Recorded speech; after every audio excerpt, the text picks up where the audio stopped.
Ralph Carmona was watching his son run in the 2014 Boston Marathon when he became inspired to compete in the race himself.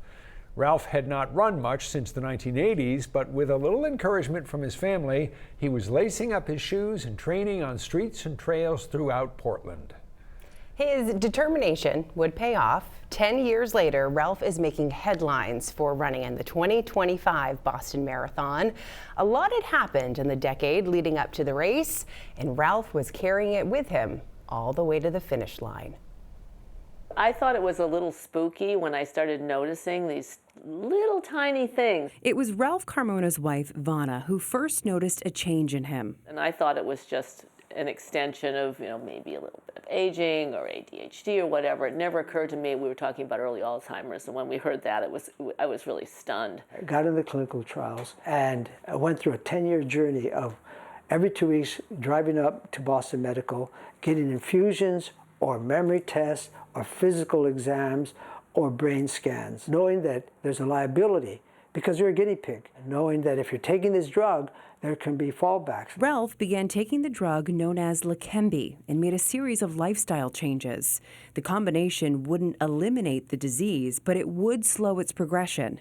Within 6 months, Vanna noticed another change. It was absolutely, to me, clear as day. I remember they're saying, well, how's he doing? And I said, well, the drug must be working and he's getting it, because everything I was concerned about is gone. But it's not a cure, and that's the thing. What we need is a cure. Staying active is one way to slow the progression of Alzheimer's disease.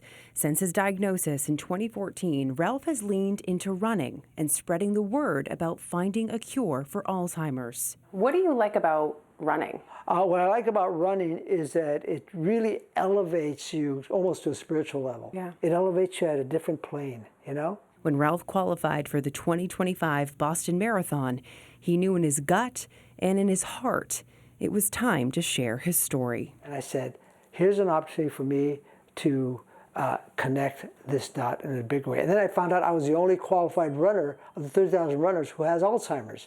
So that's where the public issue became all the more significant. His journey with Alzheimer's and experimental treatment would make it to the front page of the Portland Press Herald.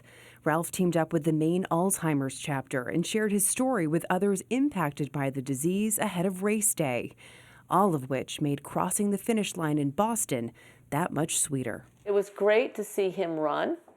I thought that was pretty darn cool that he made it all the way to the finish line, and especially since he'd had a little bit of an injury with his foot the month before, but he still did it. I knew that there's any way he was going to crawl over that line. I was like high-fiving little kids. The Wellesley College students, there's a picture of me just going with my hand, and they're all sticking their hands out. I was screaming my hands up, and the crowd would go crazy. There's no marathon in the world like the Boston Marathon for one big reason: the crowds. After I finished, I said, I'm not going to be able to walk. And I look at a wheelchair, and all of a sudden there's this big dude with sunglasses looking at me. And he says, Ralph Carmona.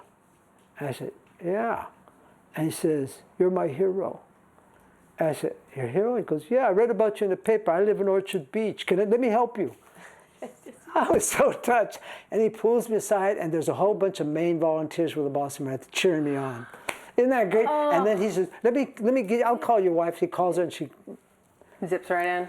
Oh, I love it. So heartwarming. That is an incredible main moment for me. Because we touched on this before the marathon. Your part in finding a cure and all the things, right. It doesn't stop at the finish line. You're going to keep running this race. Not for me.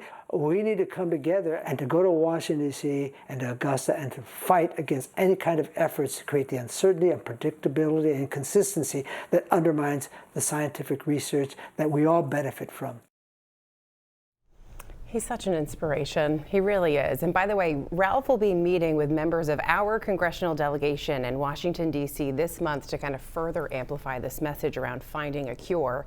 And by the way, Leqembi, that experimental drug that he was taking to slow the progression of Alzheimer's, it's actually now been approved by the FDA. It got its green light back in 2023, and Ralph says that alone is giving him hope for the future. The impact it has had on him is clearly extraordinary. All right, coming up.